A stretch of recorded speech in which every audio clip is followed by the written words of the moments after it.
Welcome to one were blog. ఈరోజు వచ్చేసి a day in my life. పొద్దున్న లేవగానే ఈ ఘటన చూసిన. పొద్దున నైట్ ఏమో నేను దూడ్చుకొని పడుకున్నా. మా ఆయన వాడు ఆడుకున్నారు. హాల్ మొత్తం కార్డ్స్ వేస్తే మళ్ళీ అది కడుక్కున్నా, నీట్గా తూడ్చుకున్నా. బాబాయ్ నాకైతే పెద్ద టాస్క్ అయింది. ఇంకా నేను ఫ్రెష్ అప్ అయిపోయి మా హస్బెండ్కి అయితే టిఫిన్ రెడీ చేస్తున్నా. Dosa with tomato chutney. దోశనే కదా మనకు సింపుల్గా అయిపోయేది, అందుకే దోశ చేస్తాను నేను ఎక్కువగా. ఆయిల్ ఎక్కువ ఏం వేయకుండా చేస్తాం. మా హస్బెండ్కి కూడా దోశ అంటే చాలా ఇష్టం, నాకు కూడా ఫేవరెట్. ఇప్పుడు బయట మార్కెట్లో దోశలు దొరుకుతున్నాయి కదా, పిజ్జా దోశ అని, పన్నీర్ దోశ అని, అవంతా లైట్. మనకు ప్లెయిన్ దోశ విత్ పల్లి చట్నీ ఆర్ టమాటా చట్నీ, లేదు అంటే మన అల్లం చట్నీతో సూపర్ ఉంటుంది కదా దోశ మనం చేసుకునేది. హోమ్ ఫుడ్ ఈజ్ బెస్ట్, కానీ అప్పుడప్పుడు తినాలి, బయట ఫుడ్ తప్పదు. అది ఇంకో దోశ అయితే వేసేసి అలా మా హస్బెండ్కి హాట్ బాక్స్లో దోశలు పెట్టేసి మా హస్బెండ్ని పంపించేసిన. నెక్స్ట్ ఇప్పుడు నాకు మా చిన్నోడికి కూడా వేసేసుకొని బాక్స్లో పెట్టేసిన. వాళ్ళు వేసినప్పుడు ఇద్దరం కలిసి తినొచ్చులే అనుకున్నాం. ఎందుకంటే వాడు టైంకి పడుకోడు, టైంకి లేగడు. అది వాడి హాబీ. నేనైతే జీరా వాటర్ పెట్టేసుకున్నా దోశలు వేసిన తర్వాత. కొంచెం ఈ మధ్య అయితే అలవాటు చేసుకున్నా, వెయిట్ దిగాలి కదా అందుకు. ఇది మా పక్కింటి అమ్మాయి. బయటకు వద్దామని చూసేసరికి ఈ వింత విడ్డూరని చూసి వీడియో రికార్డ్ చేసిన. అది స్పెట్స్ పెట్టుకొని సెటస్కోప్ వేసుకుంది. అది వాళ్ళ స్కూల్లో ఎప్పుడో అంట డాక్టర్ లాగా రెడీ అయిందంట. సో అవి వేసుకొని తిరుగుతుంది.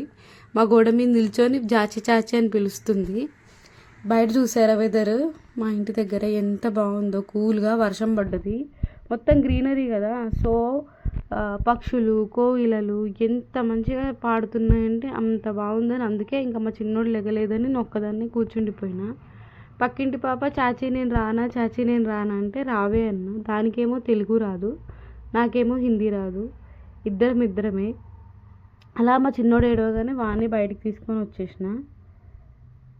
ఇది నాతో చూసిర్రా, నేను వీడియోలో కనిపిస్తానని చెప్పేసి హాయ్ చాచీ అని అంటుంది.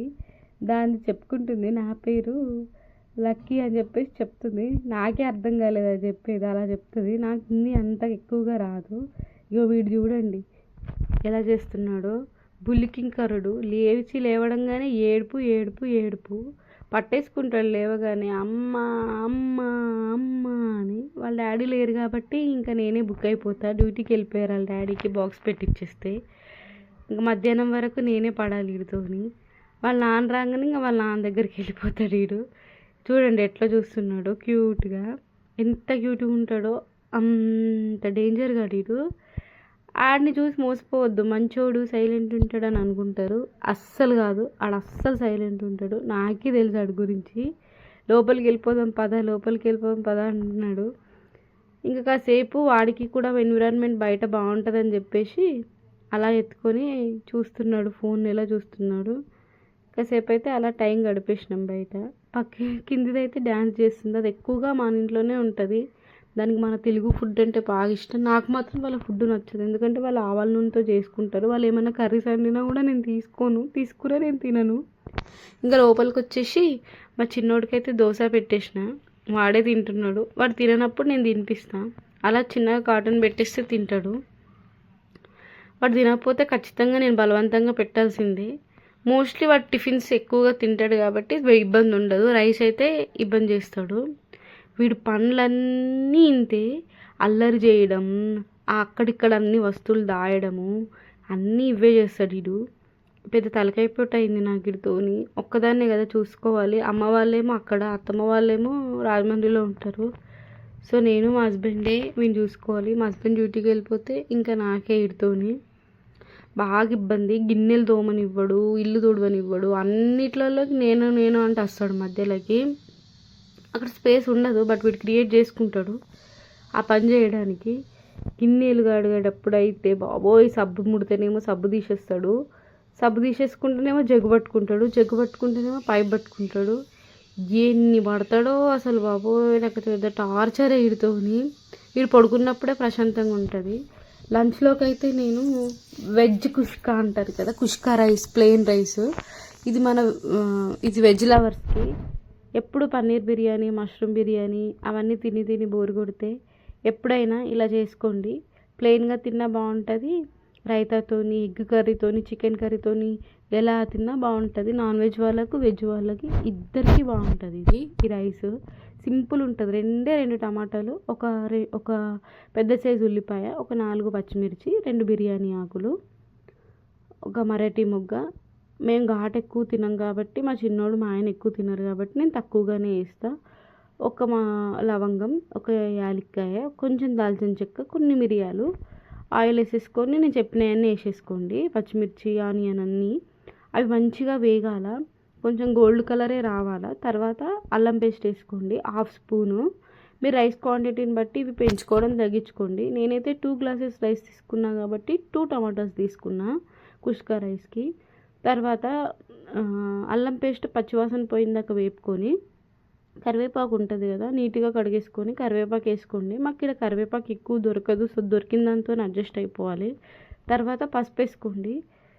అవన్నీ వేగిన తర్వాత పసుపు వేసుకొని చిన్న మంట మీద, పెద్ద మంట మీద పెడితే మాడిపోతుంది. పసుపు వేసేసుకోండి. ఇది సింపుల్గా అయిపోతుందండి, చాలా సింపుల్, ఎంత పెద్ద ప్రాసెస్ ఏం కాదు. తర్వాత 2 టమాటాలు వేసుకొని ఆయిల్లో, ఆయిల్ అంతా బయటకు వచ్చి టమాటాలు పచ్చివాసన పోవాలి. టమాటా, అల్లం వెల్లుల్లి పేస్ట్ ఇవంతా పచ్చివాసన పోవాలా. టమాటా వేగుతుంది కదా చూడండి, ఆయిల్ ఎంత మంచిగా బయటకు వస్తుందో. అలా బయటకు వచ్చినప్పుడు మీకు తగినంత కారం, మీరు ఎంత తింటారో అంత కారం వేసుకోండి. నేనైతే 1/2 స్పూన్ అయితే కారం వేస్తున్నా. కారం లైట్గా కొంచెం ఎక్కువగానే పడుతుంది, ఎందుకంటే మనం టమాటా వేసినాము, ఆనియన్ వేసినాం, కొంచెం పెరుగు కూడా వేస్తాం కాబట్టి కారం పడుతుంది. చూసుకొని వేసుకోండి. కారం వేసుకున్న తర్వాత కొంచెం ధనియాల పొడి, మీకు గరం మసాలా వేసుకోండి. ఇంట్లో చేసుకున్న గరం మసాలా అయితే అది, లేదంటే బయటది ఏదైనా వేసుకోవచ్చు. ఏ బ్రాండ్ అయినా పర్లేదు, అది మీ ఇష్టము. వేసేసుకొని మంచిగా కలపండి. పచ్చివాసన అన్నిటి పోవాలి, కారము అంతా పోవాలి. చిన్న మంట మీదనే ఉడికించండి, లేదంటే పెద్ద మంట పెడితే మాడిపోతుంది. అది మంచిగా ఉడుకుతుంది కదా, టమాటాలు అన్నీ స్మాష్ చేసేయండి. ఇది చాలా టేస్ట్ ఉంటుంది రైస్. నాన్ వెజ్, వెజ్ వాళ్ళకి ఎవరికైనా సరే సూపర్ టేస్ట్ ఉంటుంది. అది మంచిగా కలిపేసిన తర్వాత పెరుగు మళ్ళీ పుల్లది కాకుండా మీడియంలా ఉండేలా చూసుకోండి. ఎక్కువేం అవసరం లేదు, ఒక 4 టేబుల్ స్పూన్స్ అంతా పెరుగు యాడ్ చేసుకోండి. గడ్డలేం లేకుండా గిన్నెలో వేసి మంచిగా మిక్స్ చేసుకోండి. గడ్డలు లేకుండా కలపాలా. గడ్డలు ఉంటే ఏమవుతుందంటే పెరుగు విరిగిపోతుంది. మళ్ళీ చిన్న మంట మీదనే కలపండి. పెద్ద మంట మీద కలిపితే ఏమవుతుందంటే విరిగిపోయే ఛాన్సెస్ ఉంటాయి, మళ్ళీ మాడిపోతే మనకు అంత ఫ్లేవర్ టేస్ట్ ఉండదు. తర్వాత మీట్ మసాలా ఉంటుంది కదా, మటన్ మసాలా, చికెన్ మసాలా, మీకు నచ్చింది ఫ్లేవర్ బ్రాండ్ ఏదైనా వేసుకోండి, నో ప్రాబ్లం. అది వేసేసుకొని ఇదా నేను చూపించినట్టు ఆయిల్ బయటకు వచ్చినప్పుడు, నేను 2 గ్లాసెస్ రైస్ తీసుకున్నా కాబట్టి 3 గ్లాసెస్ ఆఫ్ వాటర్ తీసుకున్నా. మా పాత బియ్యము అట్లా తీసుకున్నా. నేను 3 గ్లాసెస్ ఆఫ్ వాటర్ తీసుకోండి. నేను ఇదే గ్లాస్తో తీసుకున్నా. మీరు ఏ గ్లాస్తోనైతే రైస్ తీసుకుంటారో ఆ గ్లాస్కి 1:1.5 అంటారు కదా, అలా వాటర్ తీసుకోండి. చూసిరా, నేను వాటర్ అయితే వేసేసుకుంటున్నా. వాటర్ వేసేసుకొని కావాల్సినంత మంచిగా కలిపేసుకోండి. ఇప్పుడే మనం తప్పులు సరిదిద్దుకునే టైము.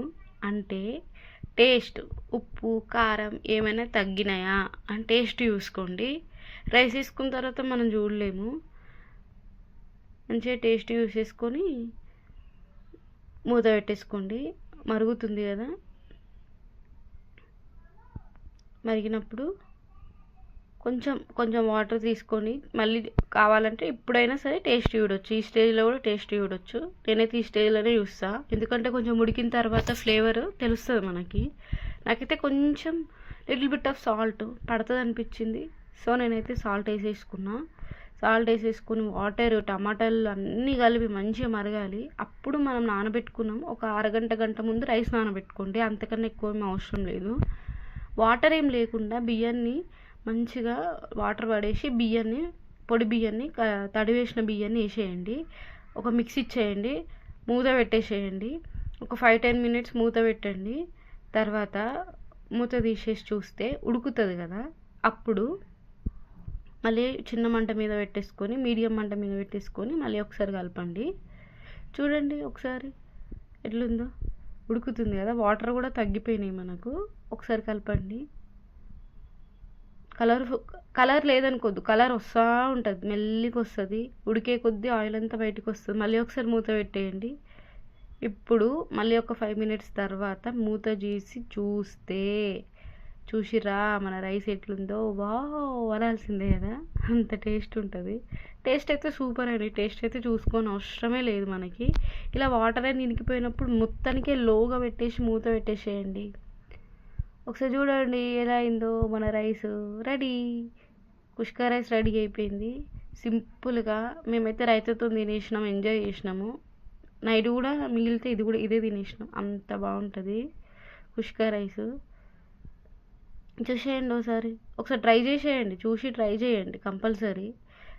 నా వ్లాగ్స్ మీకు చూడాలనుకుంటే మన ఛానల్కి సబ్స్క్రైబ్ చేయండి. నేను రైతా కూడా చేసిన సింపుల్, పెరుగులో పచ్చిమిర్చి, ఆనియన్, కొంచెం సాల్ట్ వేసేసి మిక్స్ ఇచ్చేసేయాలి. మీకు బాగా కొంచెం పలచగా కావాలనుకుంటే వాటర్ యాడ్ చేసుకొని, మేము ఇద్దరమే కాబట్టి మేము వాటర్ ఎక్కువ ఏం యాడ్ చేయలే. మాకు కొత్తిమీర ఇక్కడ ఎక్కువ దొరకదు, దొరికినప్పుడే వాడతాను, లేదంటే లేదు. ఇంకా మా హస్బెండ్ లంచ్ టైంకి వచ్చేసారు. మేము ఇంకా లంచ్ అయితే ఎంజాయ్ చేస్తున్నాం. మా హస్బెండ్ చూపిస్తున్నారు కుష్కా రైస్ అని చెప్పేసి. నెక్స్ట్ డిన్నర్లోకి అయితే నేను లైట్గా ఉప్మా తిందాం అనుకొని ఉప్మా చేసిన.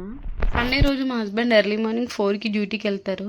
సో అంత పొద్దున్న నేను టిఫిన్ చేయలేను కాబట్టి నైటే ఉప్మా లాంటివి పాడవని అయితే చేసి పెట్టేస్తా.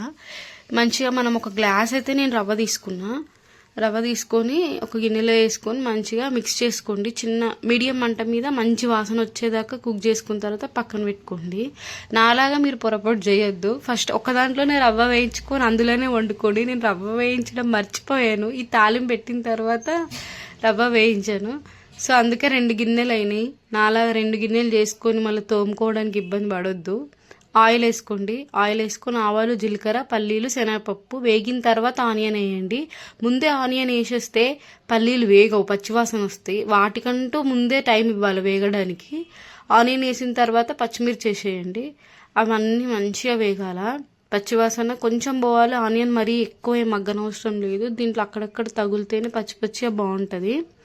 మనకు పల్లీలు, శనగపప్పు, ఆనియన్, పచ్చిమిర్చి అన్నీ వేగిపోయినాయి. చూసిర్రా, కొంచెం ఆయిల్ లైట్గా బయటకు వచ్చింది.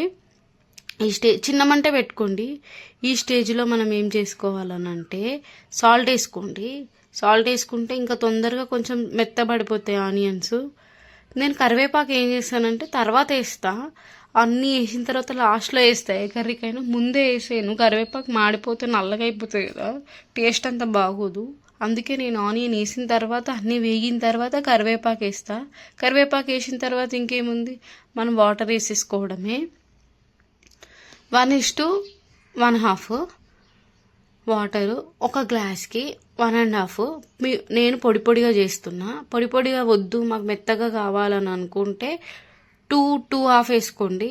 మంచి జారుడుగా, మేము మంచిగా ఇట్లా వేడివేడిగా తింటాం, జారుడుగా అనుకుంటే అలా చేసుకోండి. నేను పొడిగానే మా ఇంట్లో ఇష్టపడతారు కాబట్టి నేను పొడిగానే చేస్తా. వాటర్ వేసేసి మూత పెట్టేసేయండి. ఇలా మరుగుతున్నప్పుడు దీంట్లోకి మనము రవ్వను యాడ్ చేసుకోవాలా. నేను చెప్పినట్టు 1 గ్లాస్కి 1.5 పొడిగా రావాలంటే, మెత్తగా కావాలంటే 2కి 2:2 ఆర్ 2.5 మీ ఇష్టం. మరి ఎంత మెత్తగా అంటే అంత మెత్తగా వాటర్ యాడ్ చేసుకోవచ్చు. మన కన్సిస్టెన్సీని బట్టి మనం చేసుకోవచ్చు. నాకైతే పొడిగా ఇష్టం. సో రవ్వ అయితే వేసేసి ఉండలు లేకుండా మంచిగా కలుపుకోండి. రవ్వ వేసుకునేటప్పుడే అట్ ద సేమ్ టైం కలిపేసుకోవాలి మనము.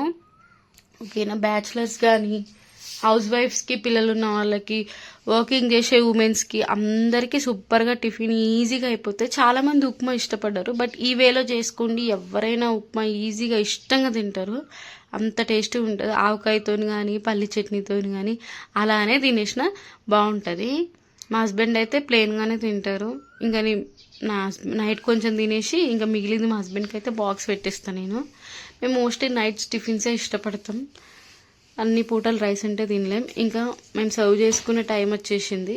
మార్నింగ్ చేసిన కుష్కా కొంచెం ఉండే, సో అది నేను మా హస్బెండ్ అయితే కొంచెం పెట్టేసుకున్నాం. మా చిన్నోడికి మాత్రం ఉప్మానే పెట్టేసిన. ఇక వాడే తింటాడు వాడికి నచ్చింది ఉంటే. అలా టీవీ చూసుకుంటూ తింటాడు. అలా తినేసి కబుర్లు చెప్పుకుంటూ ప్రశాంతంగా తిన్నాము. మా హస్బెండ్ డ్యూటీలో ఏం జరిగిందో అవన్నీ చెప్పారు. నేను ఆ రోజు ఎలా జరిగిందో ఆయన అడిగితే అన్నీ చెప్పేసిన. మా చిన్నోడితో పడ్డ బాధలన్నీ మా ఆయనతో చెప్పుకుంటా. ఇంకా అలా మేము డే ఏం చేసేసి ప్రశాంతంగా